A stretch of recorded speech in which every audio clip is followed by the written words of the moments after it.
Croeso, hello, Merry Christmas, Nadolig Clawinichi, and welcome to RobRyanRed, the Wrexham podcast brought to you in association with Red 10 People Development. On today's festive edition, we'll look back with the draw against Bristol Rovers, and we will preview Wrexham's two festive matches against Blackpool and Wigan. All that and more on today's show.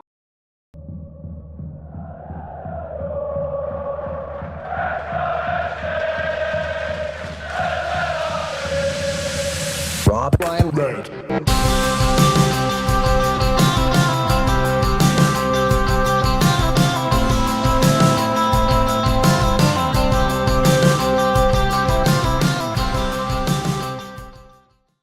So, Nath, Merry Christmas. You were one of the many at Bristol Rovers for that early Saturday lunchtime kickoff. Did it kill your Christmas spirit, or was it still an enjoyable away day until it started?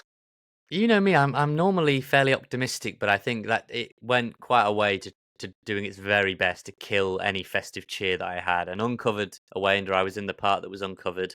I was getting texts from people that were in the covered side going, "You're a fool," and I could only agree. And I looked at James and I thought, Why did you not go we for a pick? covered seat yourself? Why did we were just being cheap? Clearly, we were just trying to save a couple of quid. Put that on the drinks. There was a drink which was called Rich's Medium, which, according to a friend of the pod, James Kelly, might be the worst drink ever made. So, unfortunately, if you go to the Apple barge, Rich's Medium, not very good. But the match itself, I just felt like, you watched it as well, Rich, and I know lots of people did from home. They offered, I thought Bristol Rovers offered very, very little, but I would say about us, I didn't think we peppered their goal with a lot of chances. I felt like we were passing when we should have shot, and we were shooting when we should have passed. One in particular where Mullin blazed over, I think he's just got to slip Barney through, and it's inside the box one-on-one, it's an easy finish. So I felt like we were the architects of our own downfall, really. We only had ourselves to blame, and while that could be said at Charlton, where Revan gives the ball away in the corner and then he ends up making a foul and we give away the penalty, and you think Cambridge, we gave that one away, but Bristol Rovers were poor, and we allowed them to grow in confidence and get that header at the end. The fume from especially James McLean and Matty James, two really experienced players, they were absolutely barking and livid at teammates because they were thinking, we've thrown this away. 2 valuable points thrown away. Yeah, well, again, we always talk about, is it sort of, whenever we draw games, we always sort of do that acid test of, was it a point gained or 2 points thrown away? There's no way of packaging this any other way. This is a really poor result, and I think we've been quite measured in recent weeks. Like I said, I wasn't too bothered about the Cambridge result because they did deserve something from the game. Bristol Rovers didn't deserve anything whatsoever. But then we're basically the reason we didn't win the game as well. It wasn't because Bristol Rovers played well, it's because we just threw away that costly error at the end. Before maybe we got onto the negative of the goal, actually, let's do that now, because I saw some sort of snap reaction. People trying to blame Mark Howard, which is absolute nonsense in my opinion. It's all ridiculous. Kind of Barney's fault, I think, for the goal. He's just got to get ahead on it. Everyone's sort of switched off. Everyone's out of position. It's just an absolute mess. The goal we scored was really well worked, though, wasn't it? Matty James, beautiful pass, and Elliot Lee, the player who can't take corners, he scored from one. He's really bad away from home, and he scored a great goal there again. What's happened? He was giving it another go as well on some of the corners. You could see that it was getting close. I don't know if it was that obvious on the stream, but you could tell he was going for it again with the wind. Conditions obviously were not the best again. It's a lovely ball. We had the perfect view. We were right behind it. Matty James curls that ball through. And there was a lot of people in the away end that were very excited. Not necessarily, that sounds harsh to say we were excited to see George Dobson dropped. It's not very festive and cheery of us, but we were quite glad to see Andy Cannon come back in, give you a bit more creativity. Dobson and James quite similar. And George Evans, we saw as well, he was part of the group that was warming up, but not involved in the matchday squad. They're all fairly similar. Slightly different skill sets, but quite similar overall, and it's much more defensive, and we wanted to kind of go for it. And I think, look, once Lee went off, you had Mullin on, but really we just didn't seem to have, once Lee went off, we didn't quite seem to have a threat in behind. That ball was just Elliot Lee on the shoulder running in behind. Matty James has played what is a risky pass, really. It's not a pass that's necessarily going to keep you possession, but you've got to take chances. I thought that was a perfect one. Great finish by Elliot Lee, but really Palmer picks up a silly booking. He ends up coming off. Fletcher showed some nice flicks and tricks. Mullin didn't quite look like he had that pace to run in behind. He had moments where he looked quite lively. But really, I thought Bristol Rovers, for as much as they created very little, I didn't think we had loads and loads of great chances. I think we had, a lot of good moments up until the box, and then we didn't quite know what to do with it. Yeah, you don't want to be too despondent because, like I said last week about Cambridge, the Cambridge point could have aged a lot better with the Bristol Rovers result. But then you go and see Huddersfield, who've taken 16 out of the last 18 points. They put 4 past Cambridge. Could have been more. And Bristol Rovers has just gone lost to Birmingham, and we've come away with 2 points out of 6. And you're looking ahead now. You're going, okay, you're back at home. You got Blackpool. You got Wigan. I don't know about Wigan, but Blackpool are the 5th best team on the road this season. Much better away from home than they are. I think they've beaten Huddersfield away. They've beaten Charlton away. Obviously, we'll get into that preview shortly. And then Wigan, who knows what they'll be like. And then Barnsley away. They're hit and miss. They'd lost, was it 4-0 to Leyton Orient recently, but have had some good wins as well. So, I don't know. January can't come soon enough now because you can get Arthur back. Maybe that's the Shrewsbury game. And that's probably optimistic. He's had the scan. That was a positive. We'll be able to start catching balls again, which is obviously key for the goalkeeper. You can get him back in. You can get a couple of other players back. Elliot Lee, how bad is that hamstring injury? Came off quite early. You'd hope that's not too serious. But again, opportunity knocks now for Mullin, etc. So let's see. But you can get players back in January, get some new faces in. Like I said, we've got guests to preview these 2 matches, and we'll play them shortly. You can have the proper sort of insight on those. But looking ahead then, mate, if Lee is out for a few weeks, what are you doing? Are you changing the formation and bringing Mullin in and going back to what we've played more traditionally, the 3-5-2? Or are you sticking with that sort of more recent one? Are you swapping Lee for a like-for-like sort of midfielder, maybe playing Rathbone as the more advanced and bringing Cannon and Dobson into the midfield, in front of James? What are you going to do if Lee is out? I think you would probably go back. I think you probably revert back to the more traditional 3-5-2 that we've had, and you go with Mullin.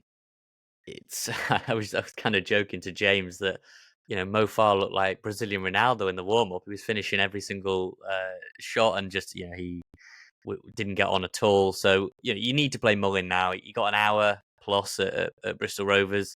That could only have done him the world of good. Everyone keeps saying, "Keep the faith, keep the faith." It's going to work out. And who knows? Sometimes you need an injury, you need a bit of unfortune or misfortune for a teammate to have fortune yourself. So I would go back. I would, if Lee is not good enough to go for Boxing Day, I would go with Mullin in there. I would go Palmer. I would go, Cannon, Rathbone, and James probably. That seems harsh on George Dobson, but I think Cannon gives you a bit more creativity. I thought he was lively. If not his best performance, but he was at least lively. And Rathbone, I think he's probably still running from Bristol now. Yeah, he's, like I said, we spoke about him last week, didn't we? He's just coming on leaps and bounds in recent weeks, and fair play to him because we didn't see this coming really. But you mentioned there, Blackpool. Should we do the preview for that one now? Get that one out of the way? Yes, yeah, we can do. So John from the Seasiders Podcast, very, very nice guy, very funny guy. And I've also returned the favour for them. So if you want to check out more of a Blackpool perspective over there and what I had to say over there, you can do. But for now, you've got John on the Seasiders Podcast talking us through Steve Bruce, Ashley Fletcher, and why he will give me, and I probably have to share it with Rich now it's in the podcast, a hell of a lot of money, £1 million to be precise, if Ashley Fletcher scores a hat-trick at the race course on Boxing Day. So I don't know what I want. Do I want us to win or do I want us to lose 3-0 to an Ashley Fletcher hat-trick? I want us to lose 3-0. But this is what John had to say when we caught up.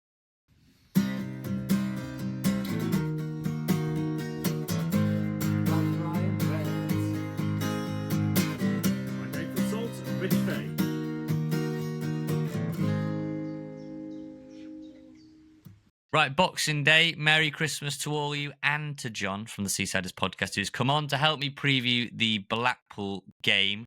Now, we go into it on the back of a frustrating draw against Bristol Rovers, where, as we found out against Cambridge as well, if you don't take your chances, you won't see out games. You drew 0-0 with Stevenage the other day, John, so a game of few chances. It was, Nathan, yeah. Obviously, we've got the storms over the country at the moment, so that didn't help. However, we were lacklustre, to say the least. Stevenage didn't come with any intent to win the game. I didn't think they were just happy to sit back a bit and hit us on the break and maybe just nick one and then just sit back. But, as the game grew and grew. We created the odd chance here and there just when Joan Rose came on, but we didn't really do much in that game, and it just petered out in the last 10, 15 minutes. So you're coming to our place mid-table, pretty much 12th. I think it's 7 wins, 7 defeats, 6 draws, something like that. So pretty consistently inconsistent, I would say. Yeah, that's right. How has the season gone? Oh, no, obviously outside of just the numbers there, what's been the sort of general theme of the season so far? Well, I don't know if you know that we sacked our manager 2 games into the season, Neil Critchley. He should have gone at the end of last season. That's another story. The natives were restless with the style of football. Right, we were knocking on the doors of the playoffs last season, but the style of play, it was just atrocious.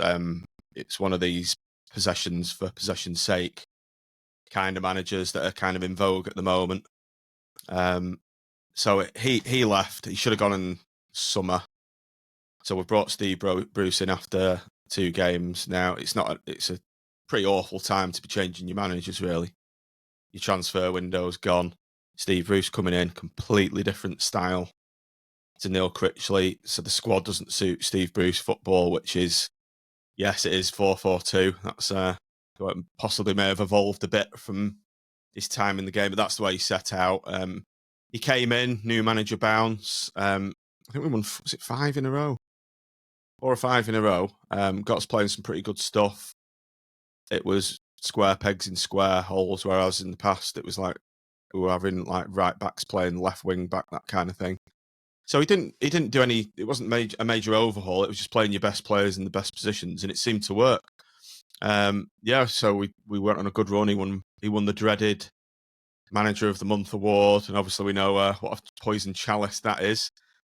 But I don't know if you know about it. Steve Bruce had some quite unfortunate news in that he had a grandson sadly pass away, only 4 months old, and quite rightly, Steve took an extended period of leave from the game. I think it's 4 or 5 games, that kind of time, and we really kind of bombed down under that. The Steve Agnew, who's the assistant, he looked a bit clueless, to be honest, and the football went, the results went, and we went on a big dip and plummeted towards relegation zones.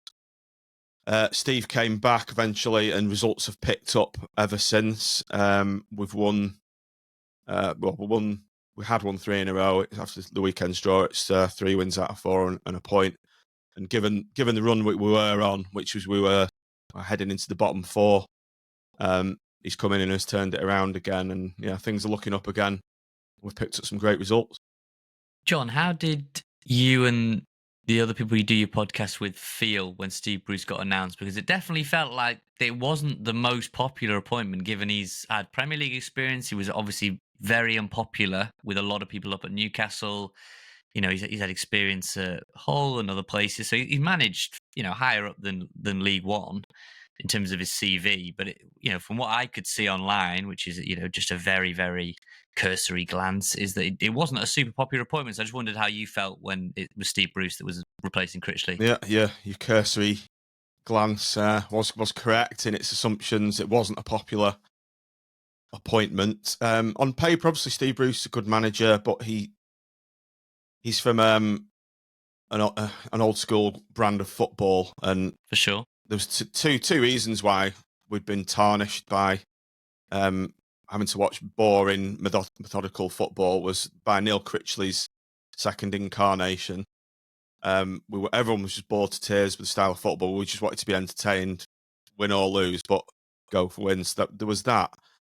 But in the Championship, after Neil Critchley walked out on us first time round, he was replaced by Mick McCarthy, so that was after Michael Appleton was sacked. And he's replaced by Mick McCarthy, who, if you want to look up dinosaur football, that was the archetypal purveyor of it. I think if any of our listeners are getting to grips with the football and still and lower league football, Mick McCarthy, I think, is your, as you say, archetypal old school manager. I won't call him a dinosaur, but I'll say old school for sure. If you haven't looked that one up, so Bruce, comes in, he does a good job. He clearly, puts the critics to bed. When I look at the actual squad, though, there's quite an interesting blend because you've got some really, experienced players that I would imagine Bruce. I mean, correct me if I'm wrong. I would probably want to lean on those more. I'm looking at maybe an Ashley Fletcher, Jordan Rhodes, but then he's also regularly playing youngsters. Rob Apter, who we saw last season with Tranmere, they were obviously gutted to lose him. I'm looking at Don Ballard on the other side. It looks pretty exciting. So, what is the makeup of the squad, and who are who have been the key players for you so far? I'd say our key player has been Lee Evans in the middle.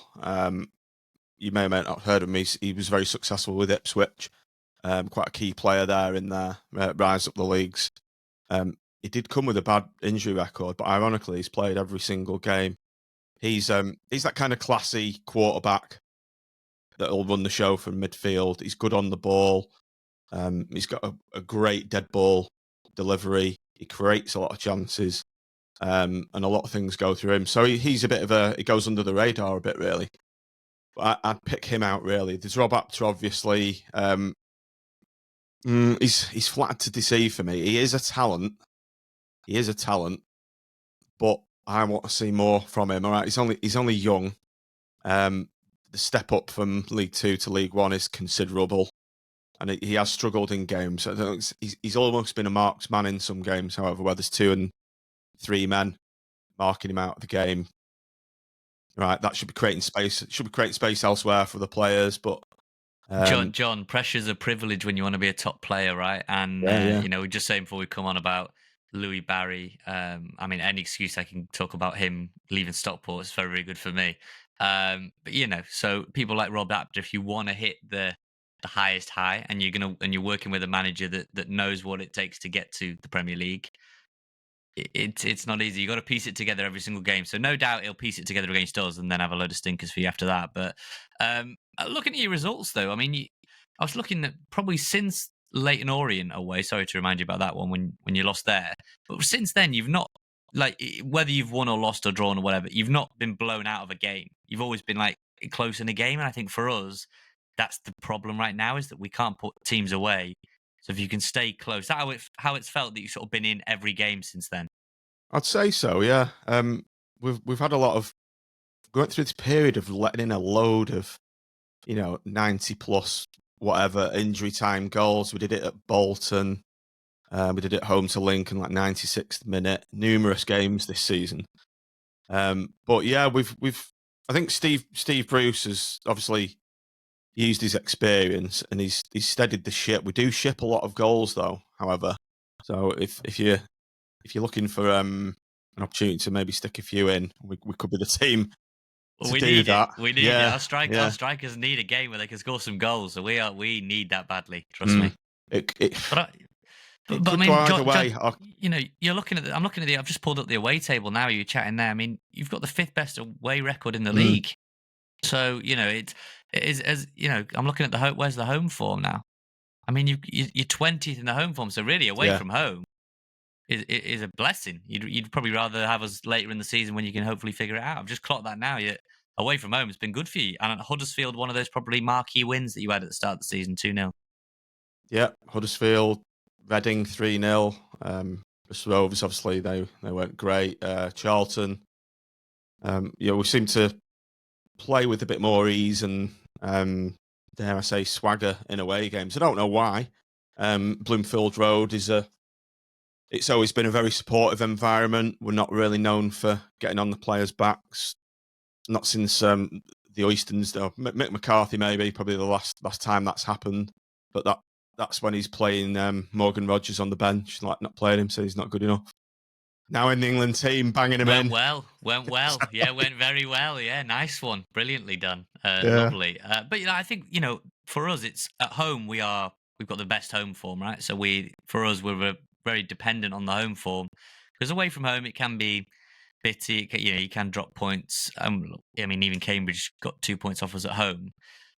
Is it because you're sitting back? Like, what's the style of these away games? Because it's no fluke if you go and beat Charlton, Huddersfield, it's clearly not you're not just fluking your way to these wins. I wouldn't say sitting back per se, but we do tend to hit teams on the break, soaking up pressure, dealing with the press reasonably well. One thing I've noticed under Steve Bruce as well, we don't just pass it around at the back constantly. Like some players, Bolton are a fine example of it. They will not go long ever. They'll play it back between back and goal of the defence, try and play out, beat the press, regardless. And it comes to bite them a lot. We're prepared to mix it up, which I'm a big fan of. Football for me, particularly in the lower leagues, you need to be pragmatic to get out of this division.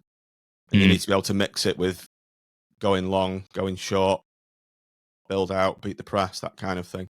So that's kind of that's how we've played style wise. And yeah, like I say, we have been hitting the teams on the breakaway from home, and we can build up a bit of pressure. And once we've got we're playing on the front foot, we seem to play with quite a lot of attacking verve and can create chance after chance when we're playing on the front foot. So it'll be more of I wouldn't say smash and grab, but soak up the pressure and try and hit you on the break.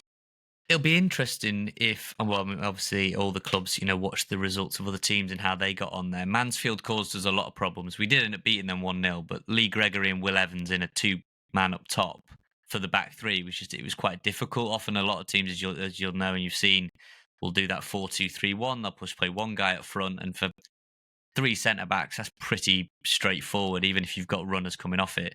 So I'm just curious, really, with Ashley Fletcher, and I'm assuming it'll be Kyle Joseph playing next to him. And I don't know as well, early in the season, I kept seeing rave reviews about CJ Hamilton. Is he injured, sidelined? What's going on there? Yeah, unfortunately, he's injured. I wouldn't like to speculate, but I'd say he's probably the quickest player in the division. He's absolutely rapid. That's good news for us. Yeah, it is.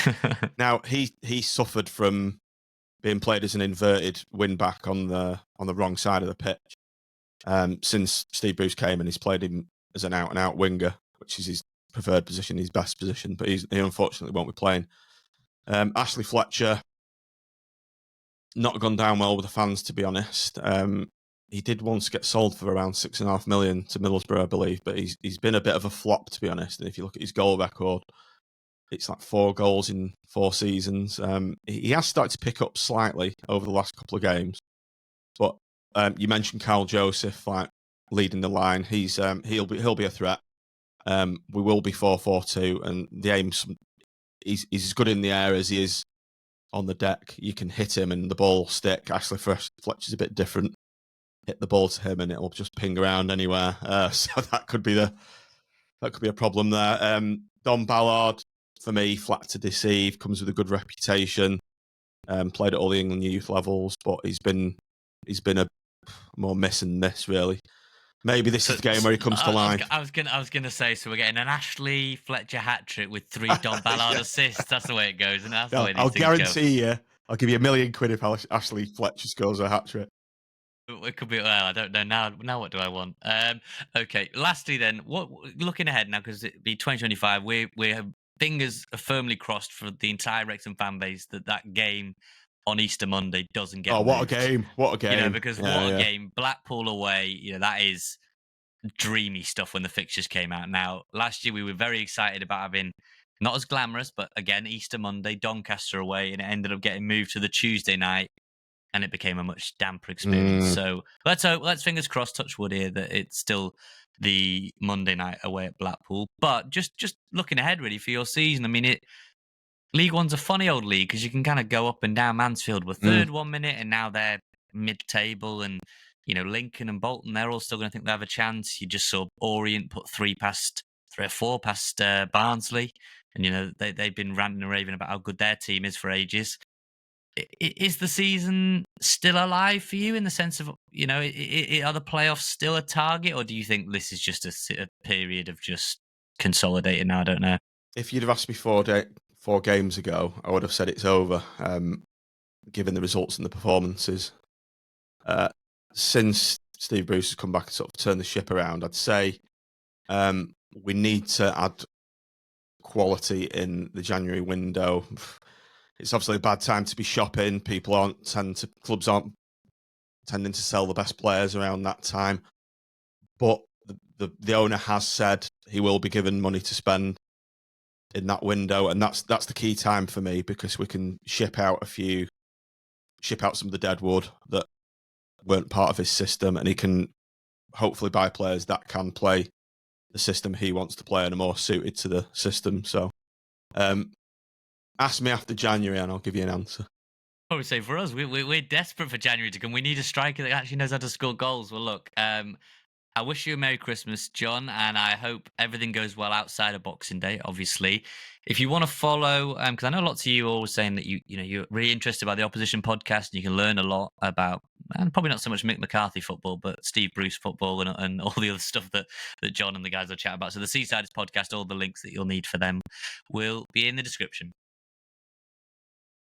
So there you go, Rich. I mean, basically, Blackpool, you just don't know what you're going to get. They tailed off. Steve Bruce obviously had that really unfortunate personal circumstance. He's come back now, and they've righted the ship a little bit. But it sounds like a lot of players don't necessarily fit his system, and John was lulling me into a false sense of security that they're not going to be very good, and they're bound to now hit us on the counter, aren't they?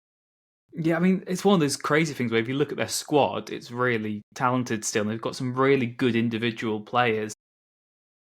They haven't come together in the system that Bruce wants, and maybe it's even difficult to know what Bruce does actually want from his team, where he's playing with the past managers' sort of squads. And I think you've got Jordan Rhodes in there. That's League One heritage, as if there ever was. I remember growing up where he seemed to score every single week when Huddersfield went on that unbeaten run. He was incredible there. Sonny Carey's in their squad, who some fans might remember from when we played Kings Lynn. I think we beat them 5-3 in that season before was it the takeover season even? I think it was, when we were Cam Green might have, I feel like Cam Green might have even scored on the line there, maybe from Dan Jarvis or one of the two. One of them took the goal off the other. I did the official Wrexham match commentary for that game with Andy Morrell, and we were both saying this Sonny Carey guy at Kings Lynn's really good.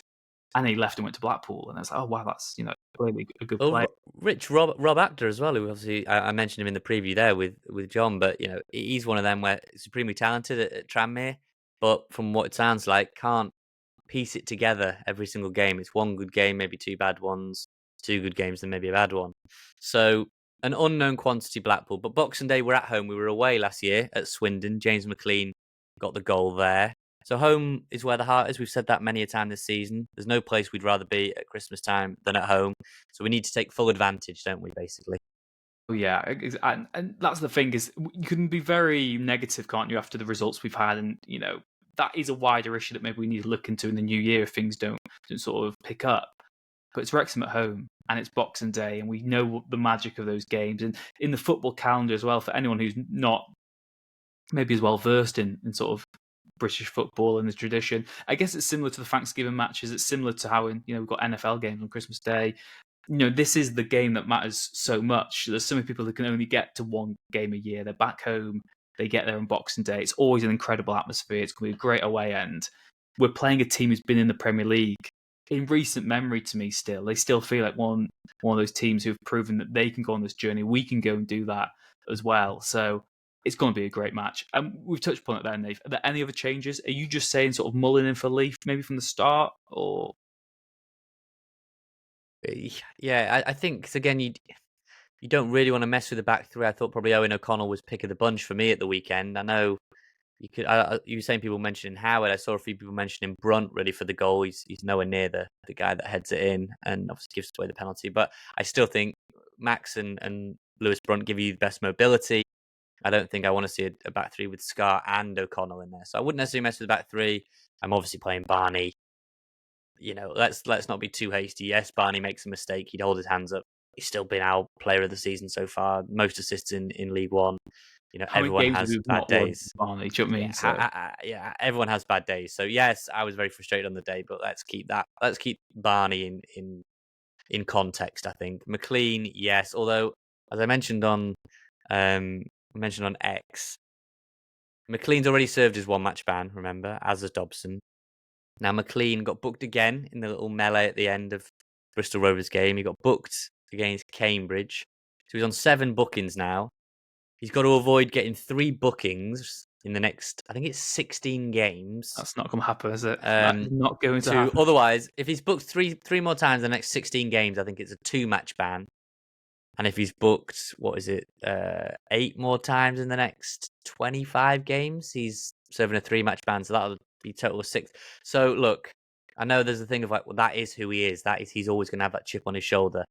He's also the captain, and we're getting to a crunch part of the season. So, let's not pick up silly yellows. There were some silly yellows at Bristol Rovers at the weekend. Ollie Palmer, chief culprit for that one. So anyway, one to keep an eye on. But yeah, I'm keeping James McLean in there. Cannon, Rathbone, James, Mullin, Palmer. That'll do me on Boxing Day. Yeah, I suppose the only other thing you could do, which I wouldn't do, but I did think about was, I think there's too much change, but I think you could put Max left centre-back, O'Connell right centre-back, and Scar centre-back, potentially. If, for these sort of games, you do just want to go a bit more no-nonsense and solid. I don't think it'll happen. I don't think that's the right thing to do.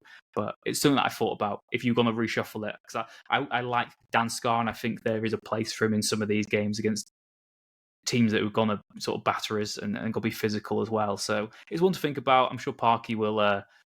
Parky knows best. We all know that. And I think as well that, crucially, that centre-back partnership, certainly Cloworth and Brunt going forward, we've said in the past, that could be a championship. That could be 2 of your 3 starters in the championship potentially. So stick with them.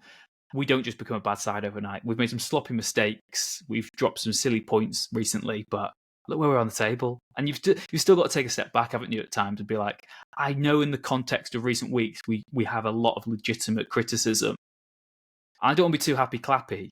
If someone said to me, you'd be 3rd at Christmas. Fucking hell. 3rd at Christmas. Wrexham in League One. Mate, I mean, we only get to say this for 2 more podcasts. We were playing in the National League last year. And now we're like, yeah, I'm happy, mate. I'm so happy. Rich, as am I, but I think both can be true. You can be buzzing that you're 3rd at Christmas and also call out individual mistakes per game,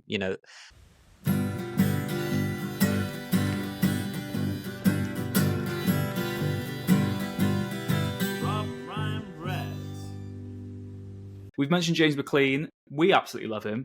And so do Wigan fans. And of course, Wrexham play Wigan on Sunday. It was a game that really caught me off guard when I was looking for the festive fixtures. I completely forgot it was happening till last week. So I've made plans. I'll be there. And ahead of the match, we caught up with Barry from the Progress with Unity Wigan Athletic podcast. He's got a Christmas hat on. I didn't at the time. I've got one on now if you watch on YouTube. And yeah, this is what you have to say. Wrexham against Wigan this weekend. So we've got a special treat for Wrexham fans ahead of our game against Wigan on the weekend. And if you watch on YouTube this week as well, it looks like Santa's arrived himself. He's wearing blue, not red, though. Barry, how are you doing? Doing very well, thank you. Yeah, the festive season, love it. Games come thick and fast, so you don't have time to breathe, do you? And before you know it, you finish one game and you're on to the next one. Yeah, and it is relentless this Christmas, particularly. Wrexham, as we all know, hopefully still high up the table by the time we're recording this. Don't think we dropped too far. Wigan's season then looks from the outside a little indifferent, a little sort of inconsistent as well. What were your expectations heading into League One this season? Well, I think everybody's aware that we've been financially through the mill over the past 5 years. Last season was... it was a difficult season for the club as a whole because we was left with some legacy payments from the previous owners, and the new owners had come in and they didn't want to spend a lot of money, and we were trying to balance the books. But we had a good squad. A couple of players in our squad last season that I know Wrexham were interested in. Jason Kerr being one, Stephen Humphreys being another. We've managed to retain Kerr, but Humphreys has moved on to Barnsley. But last season, we had a points deduction as well, and I felt we were far too good to be troubled by relegation, but the 8-point points deduction really hampered our chances of forcing our way into the playoffs. So it was more of a case of just going to games and not getting too worked up about the results and enjoying it. And that's exactly what last season was. It was fabulous. We knew we weren't going up. We knew we weren't going down. You went to games to meet your mates, take your family with you, and just have a good time and enjoy the football. Now, this season, obviously, it's a little bit different. We're starting off with a clean slate, so was hoping to improve slightly on last season. But the problem is our big earners who was left in the squad, the legacy players that we call them, Charlie White, Stephen Humphreys, Jason Kerr, we've renegotiated his contract, Jordan Jones, etc., Josh McGuinness. They've left bar Kerr. So we're quite hampered with a lack of experience. We've promoted a lot of youth players up into the squad. We've brought in 6 loans, the oldest of which is Joe Ugle at 21. So that tells you the age of the squad. I think we've got the second youngest squad in the division. And we're finding ourselves to be very inconsistent, but not just in results and games, but within games themselves. So we might 20, 30, 40 minutes play absolutely wonderful, like Brazil. And then we will beat, to quote Paul Jewell, one of our former managers, we're world beaters in the first half and panel beaters in the second half.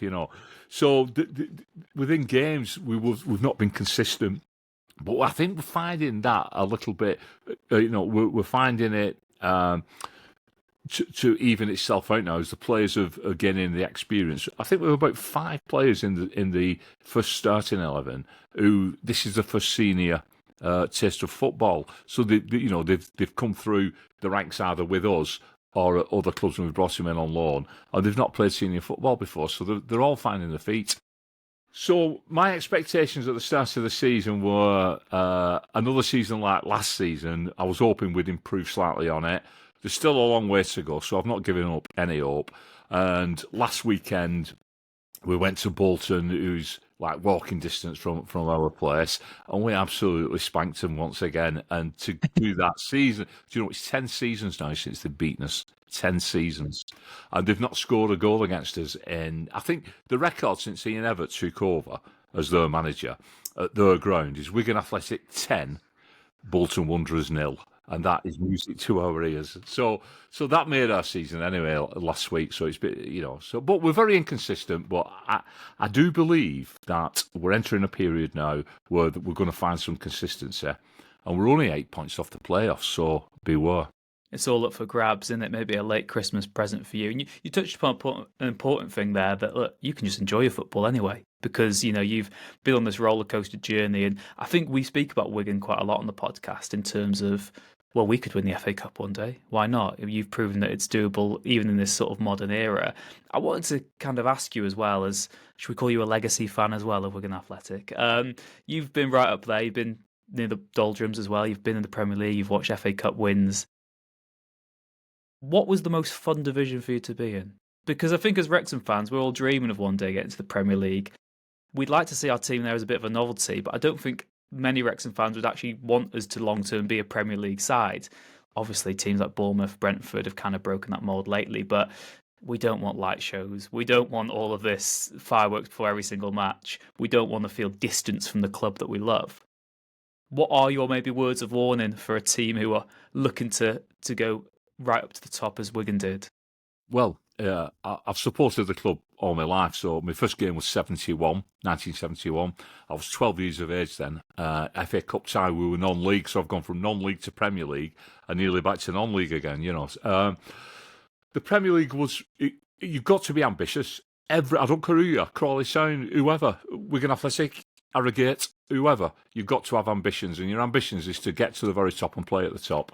But to be honest with you, season after season, hoping to finish just outside the relegation spots and clinging to that, it drains you, and it becomes hard work going week in, week out, and you're thinking, right, we're playing Arsenal at home, can we keep the score down, or can we get a draw? I mean, we had some fabulous results in there. We went to the Emirates and beat them. We beat Manchester United, Liverpool regularly.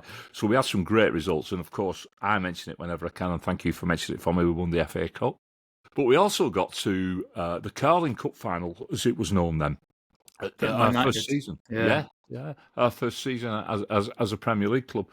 But it is. I mean, the euphoria surrounding it, and And I know you've got like your Hollywood owners, and sometimes it might feel like a little bit of a circus to you, that the media are descending on you and they want to know everything that's going on. But wait till you get it. If you get into the Premier League, the focus there is just unbelievable. Now, we've not been in the Premier League for 10 seasons now. Well, it'll be 11 seasons. But even back then, it was incredible. Everything about the club was under the microscope. And sometimes it becomes a little bit too much. So you've got to ask yourself, are we capable of getting in that division, getting in that league, and competing with the best teams in the country? Well, the best teams in Europe, really, aren't they, when you look at the Premier League? Or is it going to be a struggle? And I've loved our, you described it as a roller coaster, but I think it's more of a yo-yo. Winning League One, getting into the Championship, getting relegated, winning League One again. I've loved that. The best division for me, without any shadow of a doubt, is League One, because you get in the Championship. There's a lot of big boys in there, Bertie big boys, and they all fancy themselves as Premier League clubs. Like look at this season, you've got Leeds United, Sheffield United. All the big clubs are in there, and they've got money to burn. They've got loads of money. They snap all the best players up. Then down at the bottom, you've got all the teams who've been promoted up from League One, struggling to stop in the division, and that can become a bit of a bind at time. But League One is just so different. League One is the friendly division. League Two, you're in danger. If you have a bad season, you're in danger of dropping out of the EFL. So you don't want to be in there. But League One, if you get relegated, you've got that comfort zone of you're in League Two and you can always bounce back. The grounds you go to are fabulous. The opposition fans you meet, they're all realistic. I know people who said to me, like, to get a draw against Wigan Athletic is brilliant because you've been in the Premier League, and it's such a big thing for our club. We're looking forward to going to, is it the DW still? I can't remember what it's called these days. It's the JJB at Hartford. Oh, sorry, like the JJB is for Bolton. Do you know what I mean? It's the DW for that. It's the Bolton ground's called Reebok, the tough sheet at the moment, isn't it? Yeah. You can have a play with words, though, and get whatever you want. But it's the Brick Community Stadium now. So the Brick in Wigan is the local homeless charity. So the club's named the stadium after that, and they're supporting them for a year, which is a fabulous thing. It's one of my favourite charities. The Brick is a brilliant institution.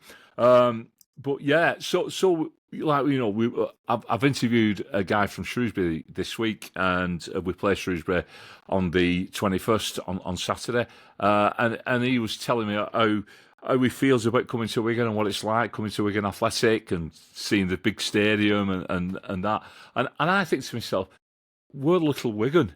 We went to the Premier League as Little Wigan. It was one of our songs, Little Wigan, taking the whatever, this is what we used to sing to opposition fans, because that's how it felt like. So I don't think of us as a big club.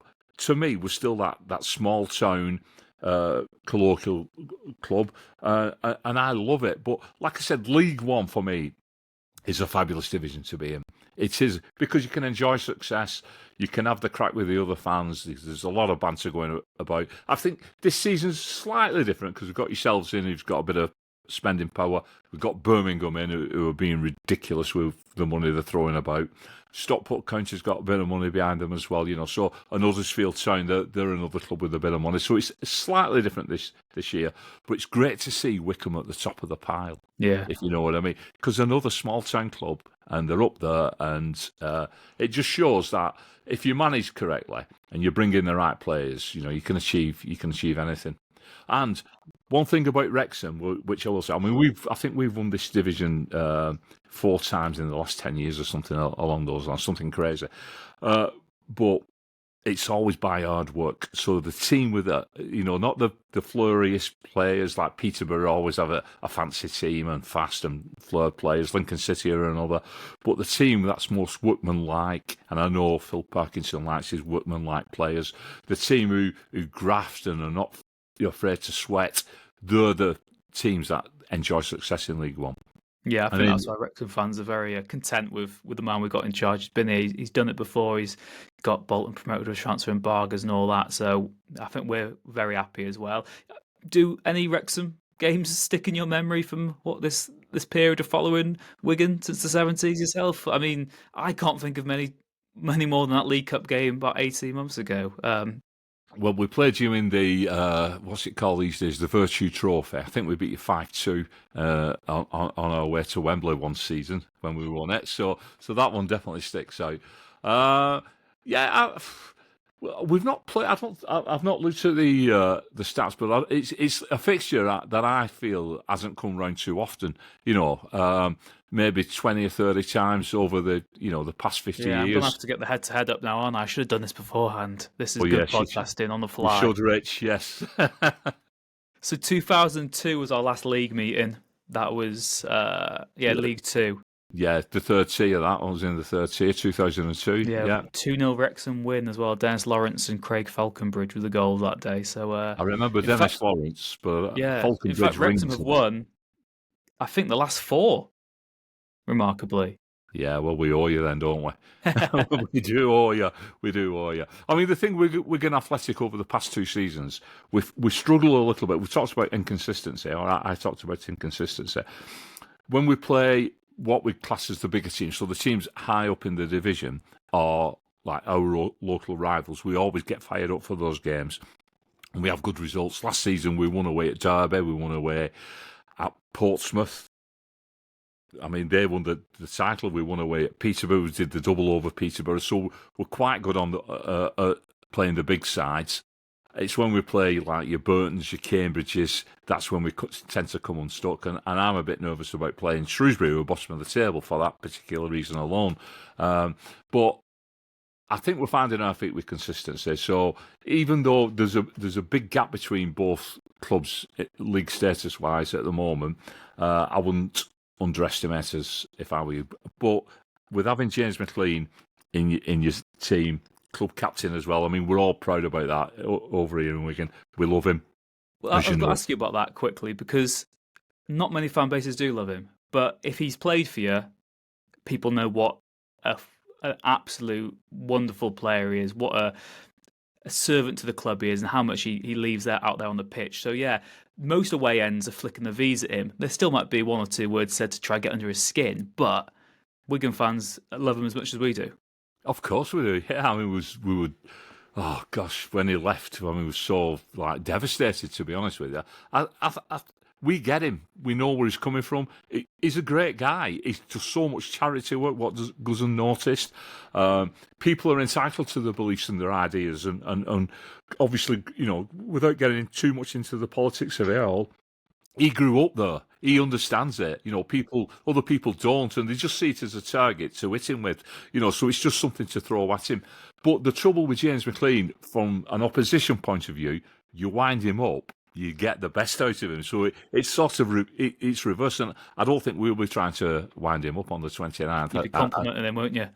Oh, absolutely. Jimmy, please come home. Jimmy back, Mike, when are you coming back? Yeah, we've had all that. We had all that anyway, because he's played for us on 2 separate occasions as well. We signed him from Sunderland, and then we brought him back from Stoke.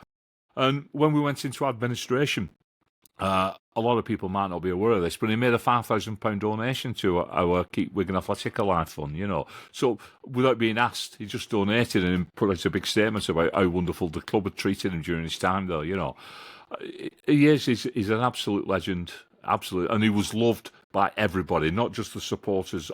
Everybody you speak to at the club about James McLean, they loved him. And his dedication, though, I mean, how old is he now? 34? He looks like he's 24, doesn't he? He's absolutely ripped. He still leads by example, doesn't he? And he's still doing these sort of 1-2 hour gym sessions after every single game. He's showing no signs of slowing down, and I think he's 35 actually. He'll be 36 next year. But you'd still say give him another year, because you know exactly what you get, and he's a proper model pro. In terms of the Wigan threats then, finally, who are the players Wrexham should be shouting our abuse at maybe We've got one of our academy graduates, Tello Asgard. He's 22 now. I think he's played 170 games at 22 years of age. So he's come through the ranks, been with us since he was 11. Norwegian under-21 international. He's from Liverpool, so don't let that fool you. His parents are Norwegian. He's our top scorer this season, plays the number 10. He's coming alive. I mean, he's always had it. We've always known he's had it. So definitely Tello. We've got a lad on loan from Leicester City. I think we're hoping to sign him full-time, Dale Taylor, Northern Ireland international. He's only 20. His first touch is just unbelievable, absolutely unbelievable. He plays. It's like a false nine where he plays. I'm old school, so I don't really understand what that means. But he's about 5'8", and he drops a lot and picks the ball up in midfield. That's how I describe him, and then charges forward. But he'll spin. He'll trap the ball, spin in one movement, and he's gone. And he started to score goals. Both him and Tello scored the goals away at Bolton, so they've already got legendary status this season for that. And then we have a guy in midfield who I absolutely adore, Matt Smith. He's such a cultured football player. He's one of our senior citizens. He's only 23, so he tells you what the team's like. And he's like a Rolls-Royce player. He's like that quarterback who sits and picks the ball up. He'll play the simple pass. He'll play a 40-yard pass. But one thing he always does, he splits your team. He splits the opposition with a delightful through ball. And I always tell opposition fans, just watch him. Just watch him and appreciate how good a footballer he is. He's absolutely top class. So those would be the three I'd pick out. And I guess finally, do you want a prediction? You seem like you said, why not? You big yourselves up for the bigger games of the division, especially away from home. You like ruining the Christmas party for us. Are you feeling confident of getting something this weekend? Again, we're very inconsistent, aren't we? I'd say, going with my head, I'd go for a goalless draw. But Merry Christmas, everyone. Going with this, I'm going for a 1-0 Wigan Athletic away win.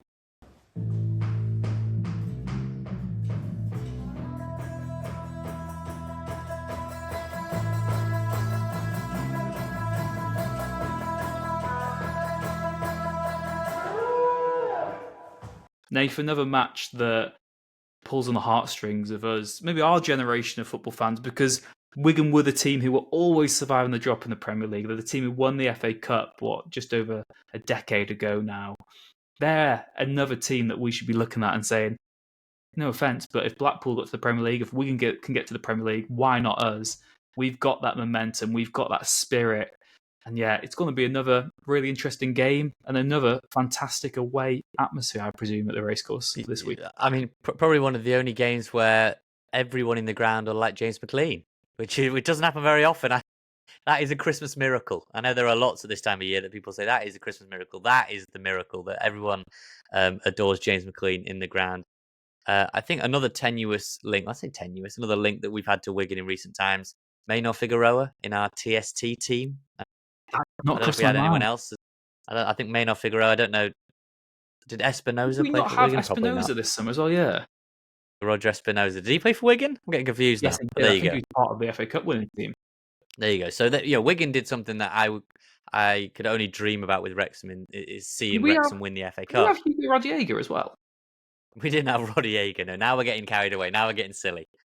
We got greedy with Figueroa and Espinoza. But they did something that would be my dream, more so than getting to the Premier League. If you said Wrexham are not going to get to the Premier League in your lifetime, but they win the FA Cup, I would sign it up right now for that. That would be that's a good iconic. Question, that's a good podcast question for the weeks ahead. Would you rather get to the Premier League but don't win any trophies along the way, or win the FA Cup but never get to the Premier League? That is a great question. There you go. Let us know. RobRyanRed@gmail.com or in the YouTube comments. It's a tough one. It's not tough for me. I stopped telling people to go to the emails, mate, because we never read them out. This is true. I do see them all come through, but we do read them all. It's good, but we just don't get back to people, which is not great, is it? We need to get better. 2024. We'll do resolutions in the coming weeks. We'll read them out on the next show because this time of year is so busy anyway. We're very true. But let us know either way. I mean, I'm sure we'll see them on socials or whatever. But yes, they did something that I could only dream of, and it's funny. I mean, we played them not long ago in the Carabao Cup at the racecourse. That was on TV. Mark Chapman was there, and we beat them on penalties. They spooned one into the back of the tech end, which was delightfully received on the night. I don't know. I think there was a lot of back and forth in the summer, wasn't there, about we were pushing for Jason Kerr, their captain. He ended up using Wrexham's interest, getting a new deal. And, they've not hit the heights, Wigan, anywhere. They've come nowhere close to hitting the heights that they thought they were in terms of playoff team or whatever. But I just think, we've had two difficult in terms of performance, but not really difficult in terms of the actual standings. game. So who knows? These are two mid-table teams that can on their day easily beat Wrexham at home. And forget out, what we've done before, our record, etc. We've got to turn up. We've got 2 games at home. We were away for both games last year, Swindon and Walsall. You went to Walsall. That was a miserable Christmas stocking filler. So we're at home. So use that to your advantage. We can all spend a lot more time with our family. And I'm hopeful. I'm hopeful for 6 points. You've got to be positive now. We've had 2 disappointing results. Now we can back it up with 2 positive ones and get us back rolling before the new year. Yeah, and again, like we said, time of reflection. It was what, 14, 15 months ago we were playing Wigan, and that felt like quite a big game in the Cup. Like, we're playing Wigan at home in the Carabao Cup, and then we beat them. It's like, wow, that's a massive statement win. And now we're well ahead of them in the table, and they come as underdogs to the racecourse. It's like, enjoy it. We're very lucky. We're in a very fortunate position. And yeah, like I said, we will be back over the festive period. We're doing our big fat quiz at some point, aren't we, Nate? Is that going to be next week's show? That's next week's show. So we've got a lot of games to unpack when we get back. Obviously, we'll have had, obviously been Bristol Rovers. It will have been Blackpool. It will have been Wigan. It will have been Barnsley, Peterborough, and then we'll be back. So we'll have a lot more of a sample size. We'll know a little bit more about maybe plans for January, who is coming, who isn't coming. It doesn't sound so much like Timothy Latutula, who we mentioned a few weeks ago, is going to be on the radar now. But we can get into that coming up in the shows to come. Big Fat Quiz of the Year next week. Have fun. Let us know your scores. It's been a wild, wild year, as it often is in these parts of Wrexham. Lots of funny little stories and some big ones in terms of promotion day as well. So just want to say on behalf of me and Rich, thank you so much and have a great Christmas. It's Christmas Eve when this is out. Who knows when you're listening to it. But have a great Christmas. I hope you get all the presents you want. And all I want is a Mo Farl goal. Mo Farl goal, 6 points from the next 2 games. Please, Mr. Parkey, give us what we need. Thank you very much to you for listening wherever you are in the world. Again, a shout out. If you're not subscribed on YouTube, please do go over and do that. There'll be different types of content over there as well. You can actually watch the podcasts as well, which I know some of you like to do. And as we said, comment below. Would you rather Wrexham get to the Premier League, don't win any trophies, or would you rather we stayed in the Championship perhaps but won an FA Cup? It's an interesting dilemma. Let us know what you think in the YouTube comments. Massive thank you, as always, to Red 10 People Development for their continued support of the podcast, and thank you to Wrexham-based band Hypnotic as well for the music, The Stings. Thank you very much. Take care. Merry Christmas, and we'll see you again next week. Get your thinking caps on. Big Fat Quiz of the Year 2024.